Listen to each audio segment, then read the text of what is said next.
Did you know the paper we write on was once part of a living tree that reached for the sun, weathered the storms, and drank from the earth?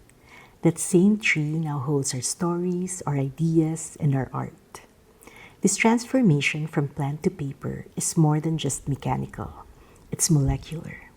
And in this video, we're zooming in to uncover the chemistry that holds every sheet of paper together. Hi everyone, my name is Johwey. Welcome to Studio Johwey. So, at the heart of every sheet of paper is cellulose, a strong fibrous material found in all plants. It is a plant's primary structural component, providing strength and rigidity so that plants can stand upright and maintain their shape.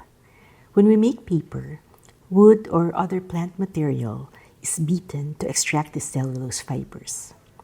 These fibers are then soaked in water to make a pulp.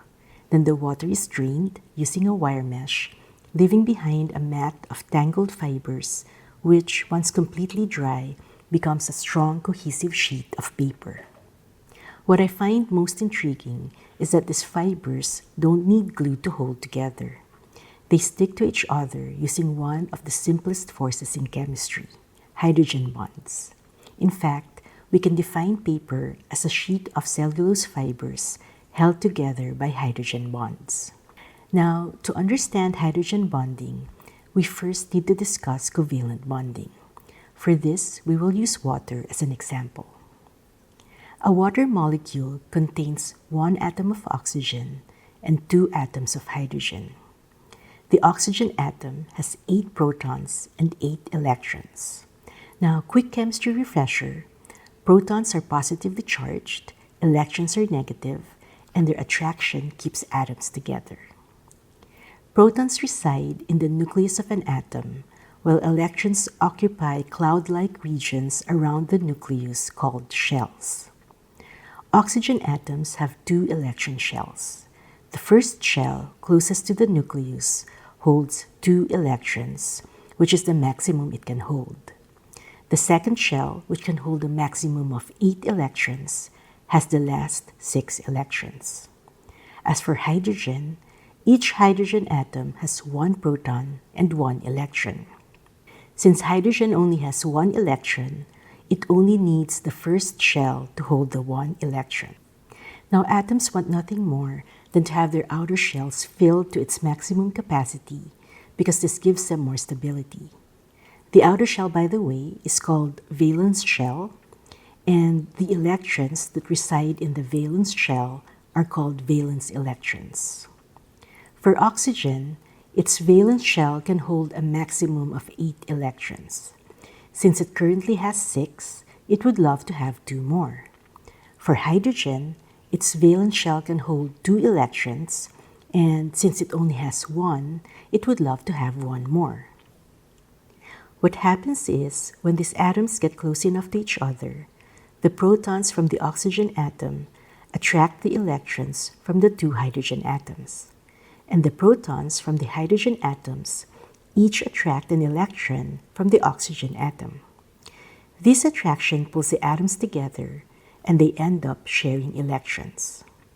Specifically, each hydrogen atom shares its single electron with the oxygen atom, thus fulfilling the oxygen's need for 2 more valence electrons. And the oxygen atom shares 1 electron with each hydrogen atom, fulfilling each hydrogen atom's need for 1 more valence electron. This sharing of valence electrons between 2 atoms is what we call a covalent bond. And in this example, 2 covalent bonds were formed, each consisting of a shared pair of electrons. The shared electrons don't stay fixed to one atom. They move in a shared space between them, which is what holds the atoms together.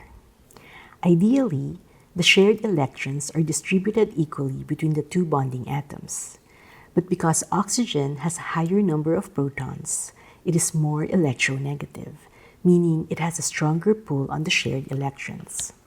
This creates a partial negative charge on the oxygen atom and a partial positive charge on the hydrogen atom, making the bond polar.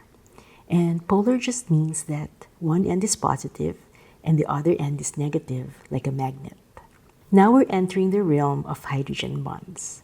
If we surround this water molecule with other water molecules, their polarity creates an attractive force between the slightly positive hydrogen of one water molecule and the slightly negative oxygen of another.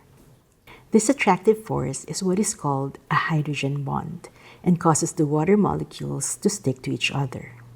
So, to sum up, hydrogen bonds form when slightly positive hydrogen of one molecule is attracted to a slightly negative atom in another. And polar covalent bonds set the stage for this to happen. They create the polarity that allows the electrostatic attraction to occur between the atoms. Hydrogen bond is a weak force compared to covalent bond, but when repeated across thousands of molecules, it creates strong cohesion. So, what does all this have to do with paper? Well, as I've mentioned earlier, the main component of paper is cellulose. And cellulose is made up of long chains of glucose molecules linked together. These glucose chains have many hydroxyl groups on their surface.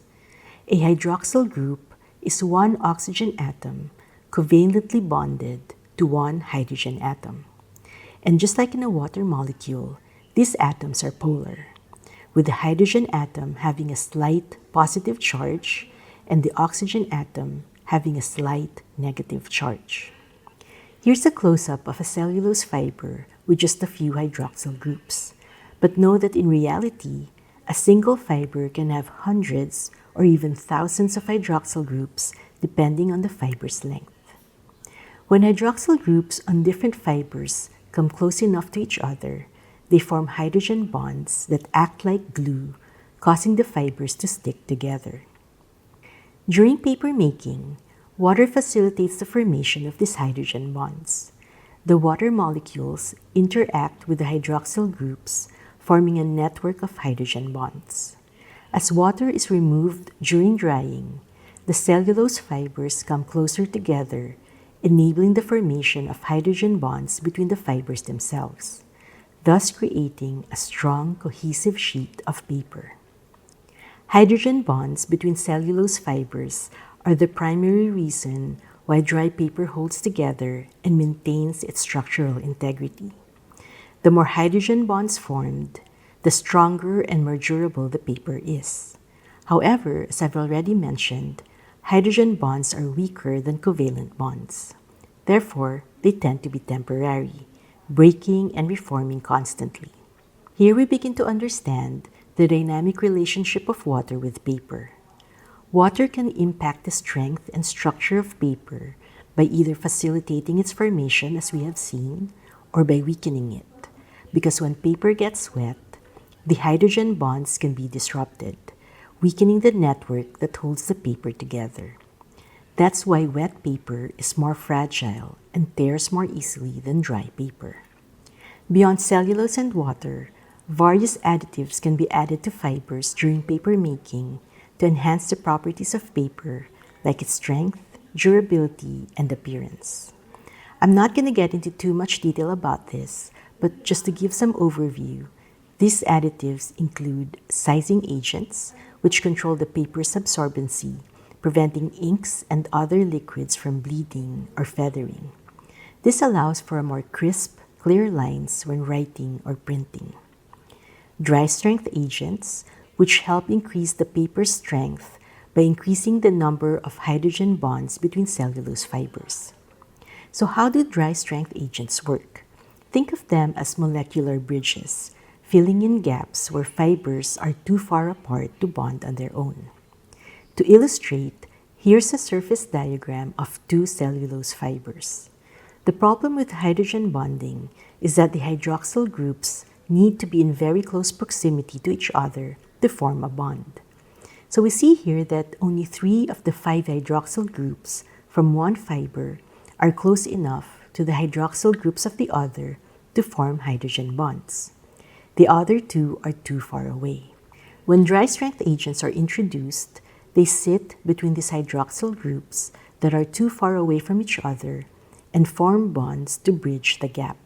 So now, instead of only having 3 bonded hydroxyl groups, we now have 5. And this makes the paper stronger. Another additive I want to mention are wet strength agents. Wet strength agents allow paper to retain a significant portion of its dry strength when wet by either protecting existing hydrogen bonds between cellulose fibers or by creating new water-resistant bonds. There are 2 types of wet strength agents, permanent and temporary. Permanent wet strength agents are particularly useful for products subjected to repeated saturation like paper towels. Otherwise, they won't be as effective to use. Tissue papers, on the other hand, require a wet strength agent that's temporary because it must be strong enough to withstand some moisture during use, but also break down easily during disposal.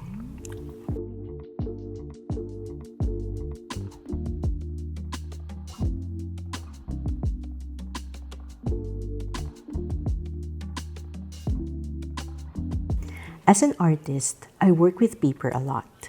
I love knowing that even before I add my own creative expression to the paper, each sheet of paper already tells its own story, held together by the smallest forces in nature.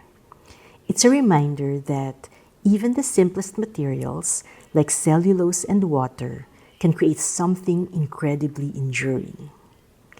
Now that we understand the chemistry holding cellulose together, in the next video, we'll explore the different fibers that make each kind of paper unique, because not all papers are created equal. And if this video helped you see paper in a new way, please leave a comment and let me know what surprised you the most. Thanks for watching, and I'll see you in the next video.